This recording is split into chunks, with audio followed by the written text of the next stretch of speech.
Independent ডিজিটালের নিয়মিত আয়োজন 10 minute শোয়ে স্বাগতম। আমি সঙ্গে আছি সুপ্রিয় শিকদার। আমার সঙ্গে আজ আলোচনায় অংশ নিচ্ছেন ইন্ডিপেন্ডেন্ট ডিজিটালের নির্বাহী সম্পাদক সেলিম খান। আজ আমাদের আলোচনার বিষয় নরেন্দ্র মোদীর নতুন সরকার কতদিন টিকবে। সেলিম খান, ভালো আছেন? সেলিম খান, আপনি জানেন এর মধ্যে ভারতের নতুন মন্ত্রিসভা শপথ নিয়েছে। কেমন দেখছেন মন্ত্রিসভা? ধন্যবাদ সুপ্রিয়। নরেন্দ্র মোদী গতকাল তৃতীয়বারের মতো শপথ নিলেন এবং তিনি শপথ নেবেন, এটা স্বাভাবিকভাবেই সবকিছুই ঠিক ছিল যে তিনি শপথ নিতে যাচ্ছেন। এখানে কোনো ধরনের কোনো বিতর্ক ছিল না। জওহরলাল নেহরুর পরে তিনি নরেন্দ্র মোদী প্রথম ব্যক্তি যিনি টানা তৃতীয়বারের মতো শপথ নিলেন। তার মন্ত্রিসভায় প্রধানমন্ত্রী নরেন্দ্র মোদীকে বাদ দিলে আরও 71 জন সদস্য আছেন। সেই হিসাবে এটাকে একটা জাইগ্যান্টিক বা প্রায় দৈত্যাকার মন্ত্রিসভা বলা যায়, যে এই রকম মন্ত্রিসভা হয়নি। এর মধ্যে 30 জন আপনার পূর্ণমন্ত্রী আর বাদ বাকি 41 জন প্রতিমন্ত্রী আছেন, যার মধ্যে 5 জন স্বাধীন দায়িত্বে। এর মধ্যে 11 জনকে শরিক দলের সদস্যদের নেওয়া হয়েছে।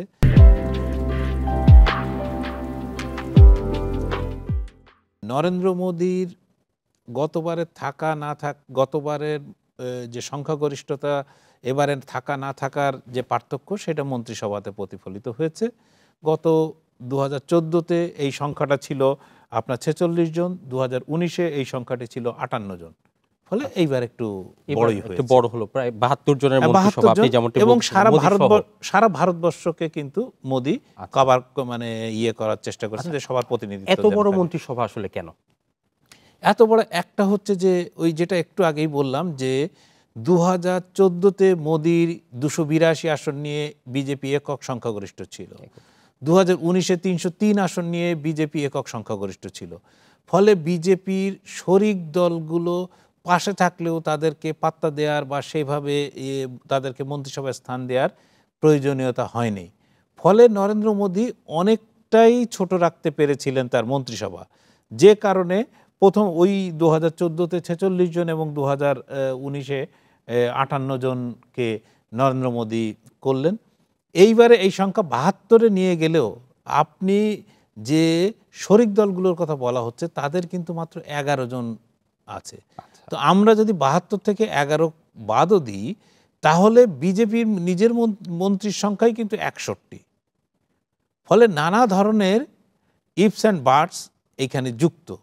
তার মধ্যে একটা বিষয় মনে রাখতে হবে, যে ভারতে এই মুহূর্তে আপনার জাতি গণনা বা যেটা বিরোধী পক্ষ থেকে মোদির বিরুদ্ধে বা বিজেপির বিরুদ্ধে অভিযোগ তোলা হয়েছিল, যে যারা ওবিসি বা তফসিলি জাতি উপজাতি, এদেরকে কোনোভাবেই পাত্তা দেওয়া হয় না, বা তাদেরকে এবার মোদি অনেকভাবে চেষ্টা করেছেন যে মন্ত্রিসভায় রাখতে।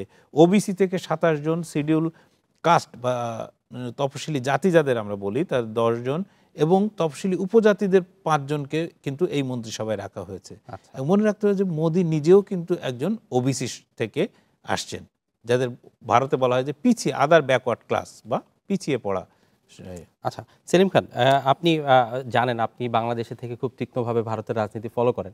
সেই জায়গাটা থেকে আমরা দেখলাম যে বিজেপির এবার অনেকটা ফল বিপর্যয় হয়েছে। যেভাবে তারা নিজেরা না পেয়ে এখন শরিকদের উপর ভরসা করে কিন্তু সরকার গঠন করতে হলো। এই যে শরিকদের একটা চাপ ছিল, এই চাপটা আসলে মোদি কিভাবে সামলালেন? এই চাপটা মোদি প্রথম রাউন্ডেই কিন্তু চাপটা কিছুটা হলেও সামলেছেন বলা যায়। সেটা কিভাবে? প্রথমে হয়তো দেখা যাবে যে 4 তারিখের পর 5 তারিখের কথা আমাদের সব মনে আছে, যেদিন তিনি এনডিএর বৈঠক ডাকলেন এবং আপনার চন্দ্রবাবু নাইডু নীতিশ কুমারকে পাশে বসিয়ে তিনি মিটিং করলেন, এনডিএর মিটিং, ঠিক আছে। কিন্তু তারপর থেকে শোনা যাচ্ছিল যে এই এনডিএ শরিক টিডিপি এই পথ চাচ্ছে, এই নীতিশ কুমারের জনতা দল ইউনাইটেড বা জেডিইউ এই পথ চাচ্ছে। কিন্তু মোদি তার মন্ত্রিসভা যদি ক্রমটা দেখেন, তাহলে দেখবেন যে উনি মাত্র 11 জন সদস্যকে নিয়েছেন, এবং প্রথম 9 জনের মধ্যে কোথাও বিজেপির বাইরে কোনো মন্ত্রী নেই। প্রথম মন্ত্রী যিনি 10 নম্বরে যিনি শপথ নিয়েছেন, তার নাম হচ্ছে এইচডি কুমারস্বামী 10 নম্বরে।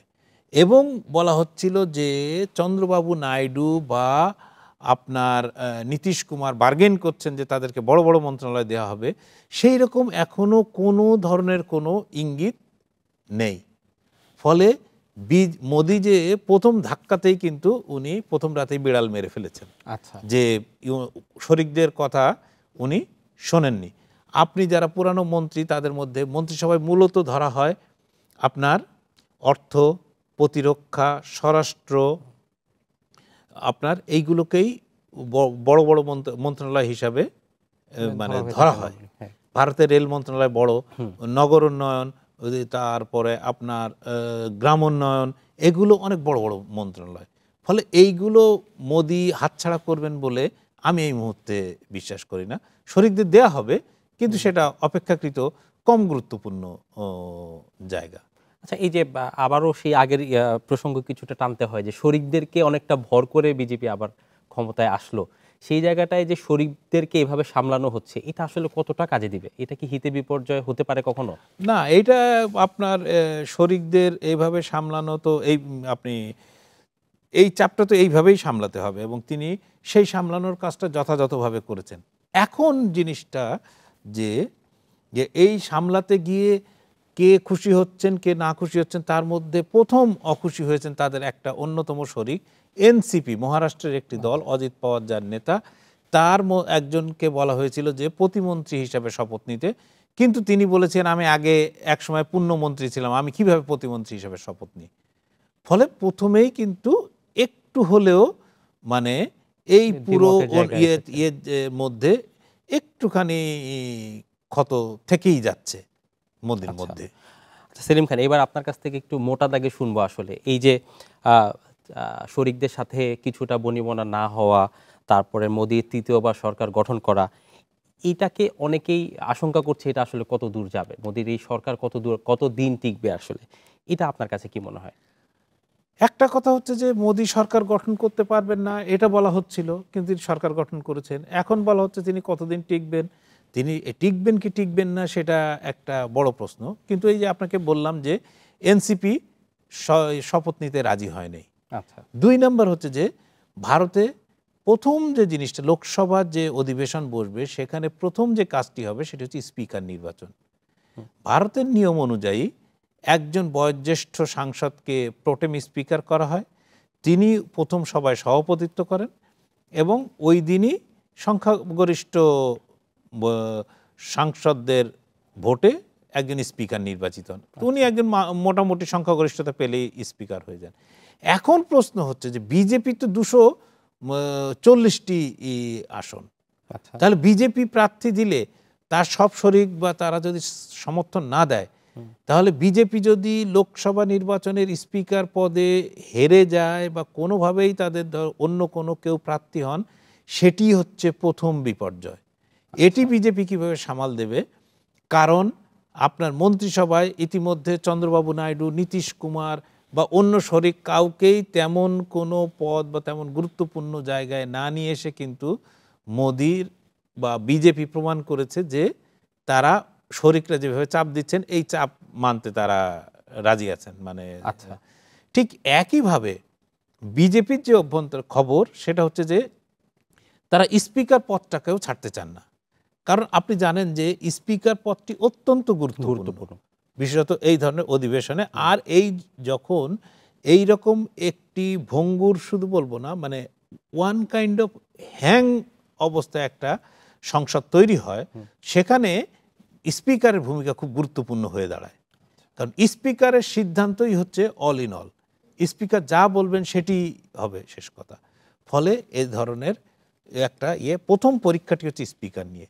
দ্বিতীয় পরীক্ষা পরীক্ষাটি হবে, সেই পরীক্ষাটি হচ্ছে বিভিন্ন রাজ্যে, হরিয়ানা, মহারাষ্ট্র সহ একাধিক রাজ্যে কিছুদিনের মধ্যে, কয়েক মাসের মধ্যেই নির্বাচন আছে। আচ্ছা, আপনি মহারাষ্ট্রে কংগ্রেস, শরদ পাওয়ারের দল, উদ্ধব ঠাকরের দল, তারা যে ফল করেছে তাতে দেখা যাচ্ছে যে 288টি আসনের মধ্যে তারা 194 থেকে 200 আসনে বিধানসভায় তারা এগিয়ে আছে।